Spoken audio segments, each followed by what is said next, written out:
L'information continue, c'est sur notre site web, les www.lessor.ml. Bonjour, chers internautes, bienvenue à la revue de votre quotidien national.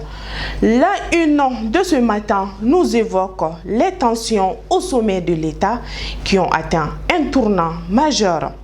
Par décret présidentiel en date du 20 novembre 2024, le président de la transition, le général d'armée Assimi Goïta, a mis fin aux fonctions du Premier ministre Choguel Kokala Maïga ainsi qu'à celles des membres de son gouvernement.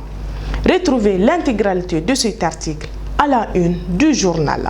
La situation exceptionnelle, c'est une belle figure de style trouvée pour décrire une nouvelle page de l'histoire politique de notre pays et de la présente période de transition qui s'est accélérée en l'espace de quelques jours.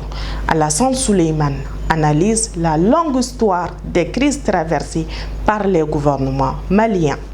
Cet article est à retrouver à la page 3. Adoptée en 2010, la loi anti-tabac peine à être respectée dans les lieux publics. Les autorités sont invitées à renforcer son application pour protéger les non-fumeurs. Siné Traoré analyse la problématique en détail sur notre site web www.lessor.ml. À Kéniéba, la police a marqué un coup d'arrêt contre l'insécurité. 2 bandes redoutables de voleurs ont été neutralisées, mettant fin à leur règne de terreur sur la population locale.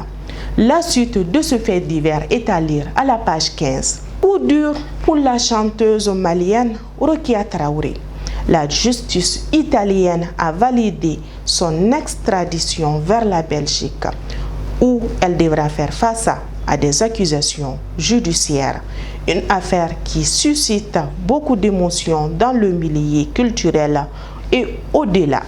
La page 16 vous en dira davantage. Après un parcours remarquable lors des éliminatoires de la CAN Maroc 2025, le sélectionneur des Aigles, Tom Saintfiet, affiche désormais son objectif, c'est-à-dire qualifier l'équipe pour la Coupe du Monde 2026. Dans cette interview qu'il nous a accordée en page 8, il exprime son ambition forte de hisser le Mali sur la scène mondiale du football. Et c'est ce qui met fin à la présentation du jour. N'oubliez pas de nous suivre sur toutes nos différentes plateformes digitales. Et sur ce, on se dit bye.